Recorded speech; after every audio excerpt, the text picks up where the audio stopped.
And again, that one's got 24 on it, and that is a very good film.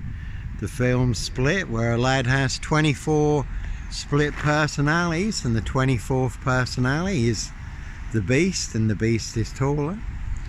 And there are plenty of hosts for the hungry, bloodthirsty beasts in high places. There, High Royal Blue Crime, New Year's Day Find, September Blue Murder, certainly not mine. No Purple Guy, Serial Killer here, Roy White and White Van Man, Christian B. Red Car, Michael Dunn, Michael Sands, Sutcliffe, Steve Wright, Wayne Cousins, Brady Hunley, Fred West, Black Panther. Serial Killer here, Africa, Dis, Norwich and Sandringham, really don't think so. So a Rich Boys Loft Pie, Human Hunt and Pie. Their High Royal Blue Crime, Blue Murder, certainly not mine. They were nicely used and set me up, framed and fixed me, used me as the spare and the fall guy, scapegoat. In order to cover up Prince Harry's Royal Spare Behind, New Year's Day Find, September Blue Murder, certainly not mine. And again, you can see Angela Woodley over there for details. There is a classic story there. In the past, lady in the blue dress, she did phone me, asked me if I could go and see her. Something she needed to discuss with me that she couldn't discuss over the phone. So I did go up Bloomfield Road in Dis by the swings where Angela Woodley lived at the time. And I was running a hostel for homeless young men, my Christian calling, also at the time. And Angela said, Gavin, who you've got staying with you, I'd like him to stay away from my daughter Michelle. Michelle was 16, Gavin was 17. Gavin did have a bit of a bad rap, but he had a very good side in him also. So I said to Angela, well, if you want Gavin to stay away from your daughter Michelle, you're going to have to stop Michelle asking Gavin to come up here. Talked to her out of her bedroom window. I said, we walked past here yesterday, cut through from Wilby Avenue down to Skelton Road via Bloomfield Road, and Michelle leant out the window and asked Gavin to meet her last night at midnight so they could talk out of her bedroom window, because you had grounded her and stopped her from seeing Gavin. So if you want Gavin to stop coming up here, you're going to have a word with your daughter Michelle to stop encouraging Gavin to come up here. So Angela Woodley said, right, we'll sort this out. She flew up the stairs to confront her daughter Michelle, who wasn't there. Her and Gavin had run away in the night. So Angela Woodley, she was beside herself. So I said, well, you're going to have to put her out as missing to the police, and I'll go and see what I can find out. So I went and spoke to some of the lads in Dis. They said, well, Gavin had bought a field car for £30 and him and Michelle were going to run away to London in it. Only had one seat in it. So I said, well, where is the car? And that was parked down Rose Lane. So I went to Rose Lane, not far from where I lived at the time. There was Gavin and Michelle, fully clothed, asleep in the car.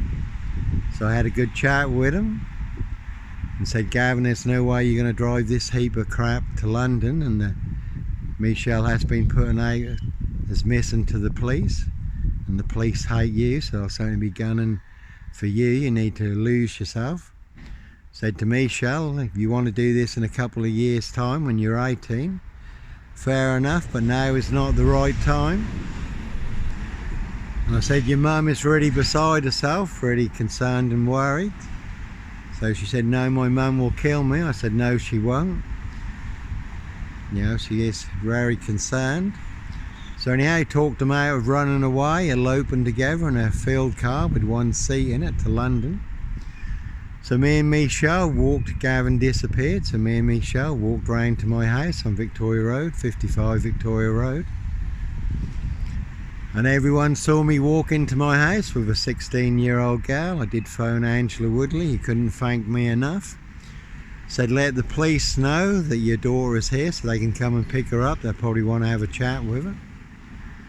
So I made us a cup of tea. We'd had a few sips of a cup of tea, and a police woman and a police officer were at the door and they wanted to arrest me. So I said, well, there's no way I'm walking. You try to arrest me, I will resist, because there's no way I'm walking out of here with a 16-year-old girl in handcuffs. Tried to explain what I've just shared with you. I said, I'm glad to come down to the police station later if you do want an interview, but there's no way I'm walking out of this house in handcuffs with a 16-year-old girl. They will certainly lynch me. There's already loads of monster lies, bogus diagnosis and death threats in this Norfolk, UK. So they made a few radio calls and then they disappeared, and that was the last I heard of it. But then I was 55 Victoria Road, was opposite Victoria Road Post Office at the time. Within 2 weeks, that was all over this, that Johnny Botwright was having sex with a 16-year-old girl and the police had raided his house. And again, that was just all a big monster lie, all above board. And again, there is the old classic movie, The Limping Man or The Limping Woman. The limping man was an assassin, his walking stick was a gun, and you certainly can see we could have seen Ma Jezebel, Cruella de Vil, Lissy the Lizard, now departed, Evergreen Toxic Crown Corporation, Saxe Coburn Gopher, Windsor SS. Again there, High Royal Blue Crime, New Year's Day Fine, September Blue Murder, certainly not mine. That one's got Cliff on it. So, no Red Carmichael Dunn, Michael Sands, Sutcliffe Steve Wright, Wayne Cousins, Brady Huntley, Fred West, Black Panther, serial killer here, really don't think so. Vic did take a very big hit recently on his mobility scooter.